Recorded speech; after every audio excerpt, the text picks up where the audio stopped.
Okay, so what I'm gonna do now is look at turning one of these vocals into a bass sound that we can use in our track. Um, so I'm something quite unnatural here. So just show you how you can sort of really take a sort of real world sound and make it very different. And just by using some processing and using the sampler, we can have a little play around with it and yeah, make a big old bass sound. So what I've got, I'm using the same vocal as for the other demonstrations, but I've picked out part of it that's quite static and just stays on one note. The reason for this is for our bass sound, we don't want to have too much pitch change. We just want one consistent note to start with. So I've got this one here to play it to you. So that last little ooh at the end just lasts for quite a long time. So what I'm going to do, I'm going to use this one, right click or control click. I'm going to bounce in place.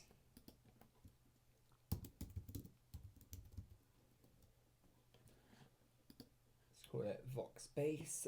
We don't need to include the audio tail on this, we just want the short one-shot sample. Okay, so we've got that now. What I need to do is just flatten out the pitch of it because there's still a bit of vibrato on there.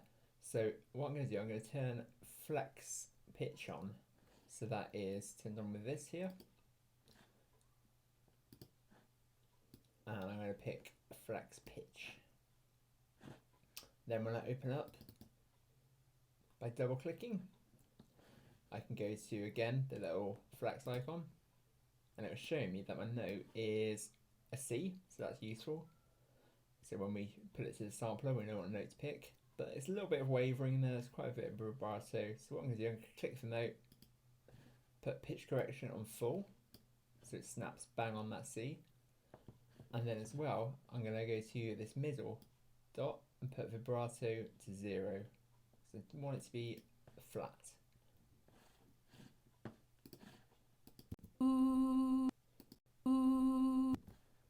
Cool. And then on this track, I'm going to put a little fade in, fade out, just to stop that click. Just 1 or 2 milliseconds is absolutely fine.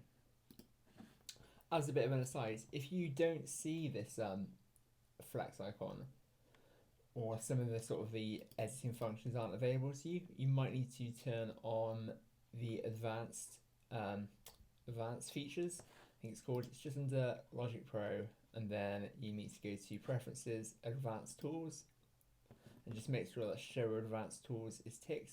If that's not on, quite a lot of these features we're using won't actually be visible. It sort of puts it in a simple mode, like GarageBand. So you need to make sure that Advanced Tools is clicked to let you do all this stuff like flexing and everything.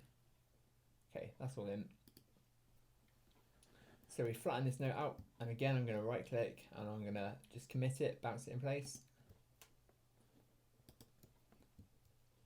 Let's call that Vox Bass flattened.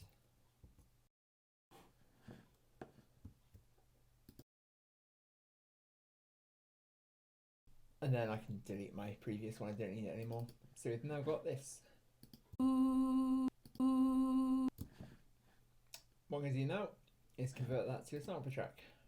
So right click or control click, convert to sample track. Vox Bass. I want this to be quite a low region, so it's like a low pitch. So let's start it on C2 so I can go down.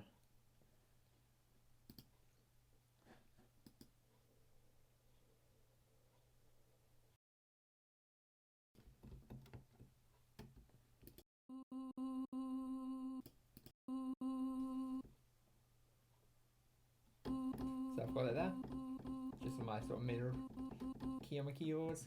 If I open up my X24, go to edit, and just as with all these other pitch samples, I want to take that little blue dot and drag it all the way down a couple of octaves. Let's go right down, get nice and bassy.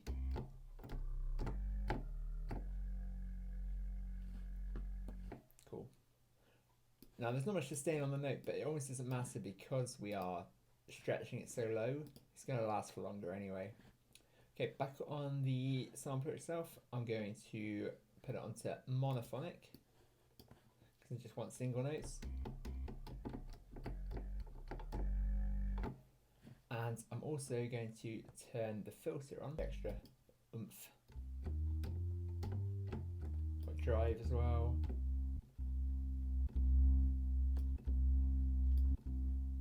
Play around with all these.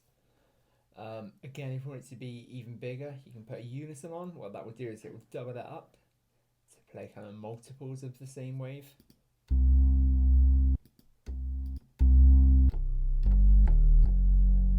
Which just increases in volume, just copies it. You can turn the copies down on this voices tab.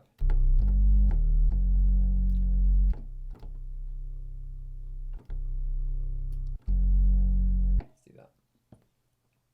And then you could leave it as that, depending on the part you're playing, but I want to kind of go something quite extreme, almost like a drum and bassy dubstep, you kind of respace. So what I'm going to do, I'm going to put on some routing. Now if you watch the videos on Samplesized, you'll have seen how I've used the router in the ES2, and the one in the EX24 works exactly the same way. You can map any of these controls or any of these parameters to any of these controls or parameters.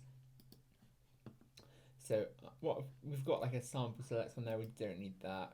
There's a pitch at the moment controlled by the mod wheel to add a bit of vibrato, but if anything, we want the opposite of that. We want it to be quite flat and steady. So again, I'm just gonna reset all this. Just put it to off,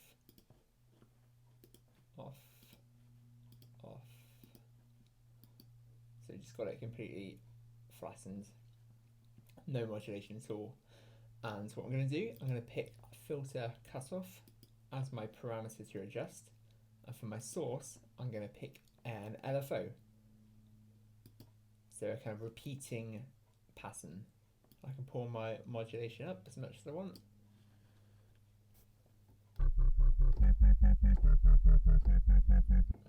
And then you got the speed of the LFO just controlled by the LFO itself.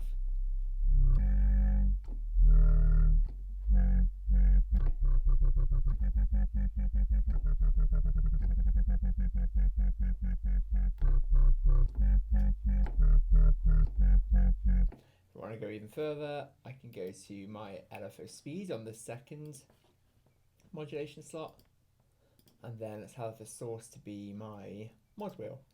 So take it off via. So now the rate will go up when I pull the modulation wheel on my keyboard up.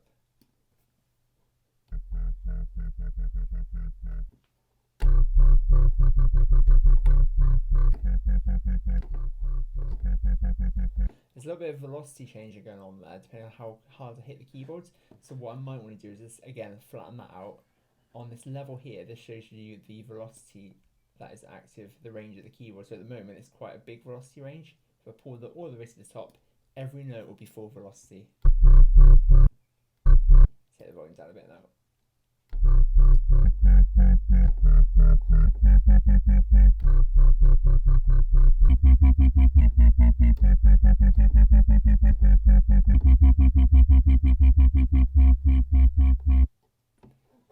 Again, you can kind of play around with all this. Maybe put a pitch bend on it as well. You can kind of go really what you like.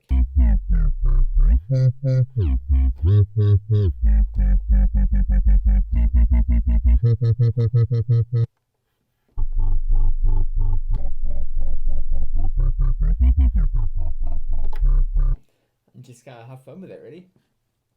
So that's how we can turn a rather innocent sounding vocal ooh into a pretty nasty bass part.